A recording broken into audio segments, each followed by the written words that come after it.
According to Fagiano's NHTSA report, El Paso has the most drunk driver deaths in the country. This is true, evidenced by the uptick in recent local news and social platforms that reflect the increase in DWIs and drunk-related car accidents.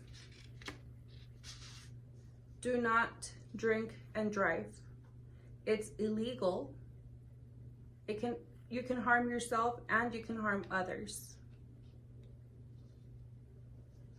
The legalities, or the reason why drunk driving is illegal, is because of the Texas Penal Code 49.04 that states, person commits an offense if the person is intoxicated while operating a motor vehicle in public.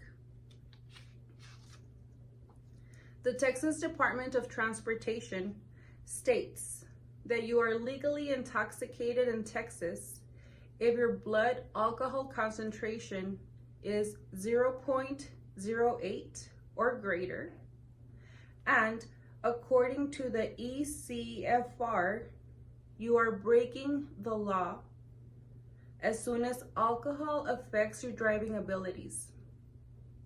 What this means is that regardless of your blood alcohol concentration, once you become impaired of driving, you are breaking the law. Here in slide 5, we show how drunk driving can affect you as an individual. You can get into a car accident. You can get a DWI. And you can get your driver's license suspended.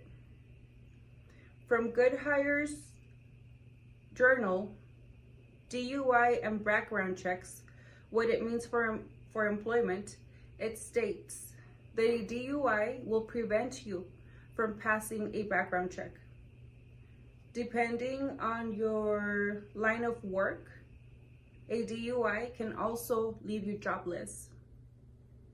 Here in the slide, we'll be able to see the DUI proceedings. First DWI fines, second DWI fines, and the third DWI, which should be the last, because at that point, the offense becomes a felony, leaving people in jail.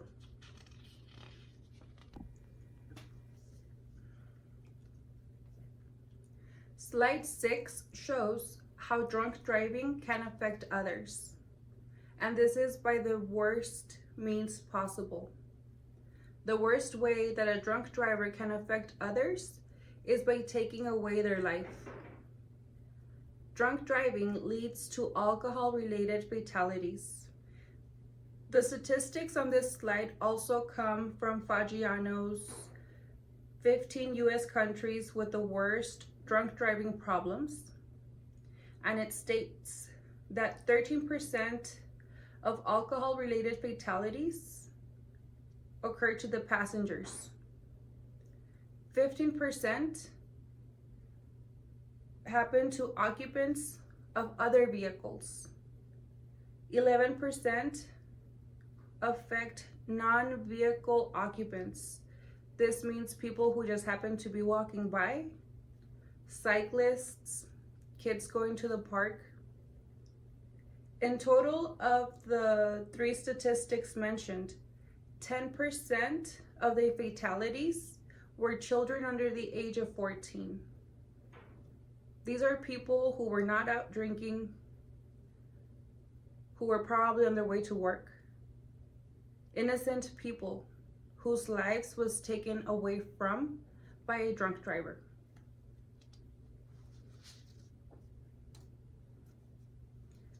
Nothing will happen. I can drive drunk and I will make it home. Unfortunately, this false sense of security is what leads this community to have this problem. When you go out and drink, and nothing happens to you, you are granted the opportunity to re-offend. And the next time you offend, maybe you won't be running with the same luck, and you'll end up hurting yourself or others. Having the mentality that drinking and driving doesn't cause anything is a contributing factor to the social problem that this community faces. With this speech, I am advocating against drunk driving. Do not take the wheel after you take the beer. Save a life. Be responsible. Ride sober. Here on this slide, I show ways to prevent driving while you are drunk. If you go out and you have a couple of drinks, that's fine. Nobody's saying anything against that. The issue lies down when you decide to take the wheel. Plan your outings ahead of time. Schedule with a sober driver for them to pick you up and take you home.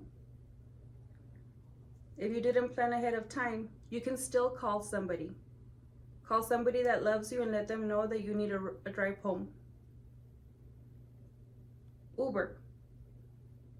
Uber knows your location. They'll be able to pick you up and safely deliver you home. I here also show a QR code. This QR code is good until April 29th. This is from the DA's initiative of Pick Your Ride in order to prevent drunk driving from happening. The QR code is updated every so often, about 2 weeks. And in order to obtain this QR code, you can go to epcounty.com events and you'll be able to get the updated QR code. This provides a voucher for you to safely get yourself home.